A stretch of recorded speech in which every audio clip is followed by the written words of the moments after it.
afternoon, Stanford. This week we continue to discuss dialogue tactics.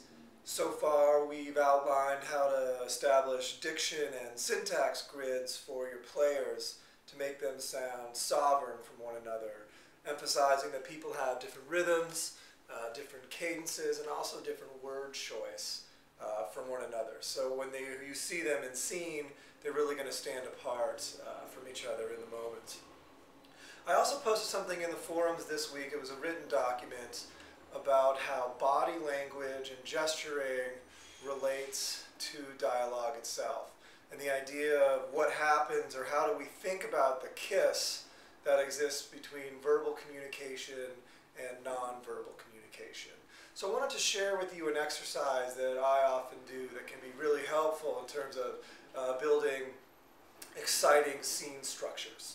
So one of my goals as a teacher is to deconstruct the idea that body language and dialogue should be thought of as separate things.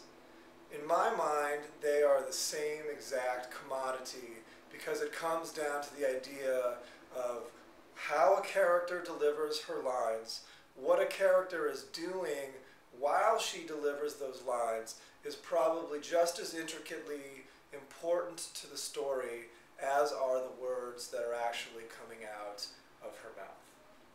So the exercise that I do is I'm starting to put a scene together. Let's say that I'm 3/4 of the way through a scene, or even I have a rough draft of the scene finished.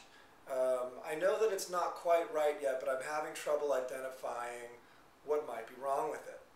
I imagine myself to be sitting in an empty playhouse, and my characters are on stage, and they're actually acting out the scene that I've just written.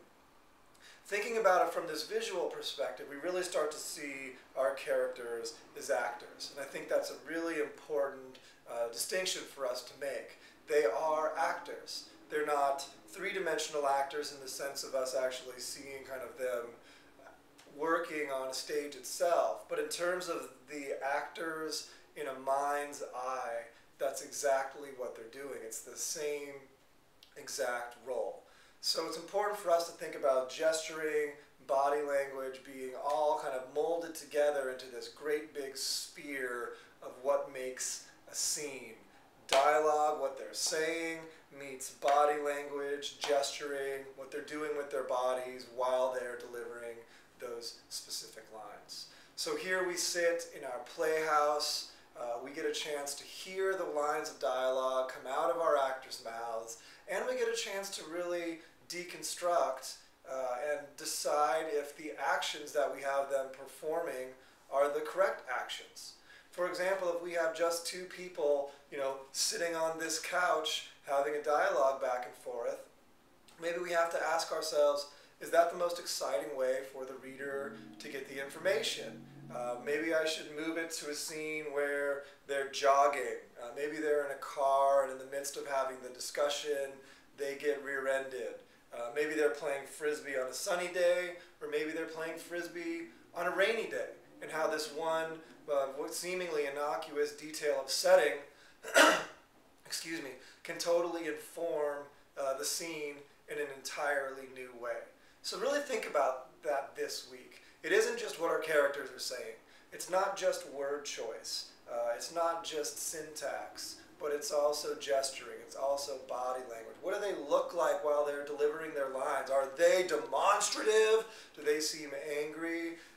You can certainly get tone across with exclamation points if you're trying to get across that somebody's either upset or excited. But if you didn't want to use an exclamation point, how could you use body language to your advantage to convey that very similar idea? So as you write forward this week, be very conscious of what your characters are doing with their bodies while they're delivering their lines of dialogue, and see if this helps to bring your scenes to life in a vitally new way. Happy writing.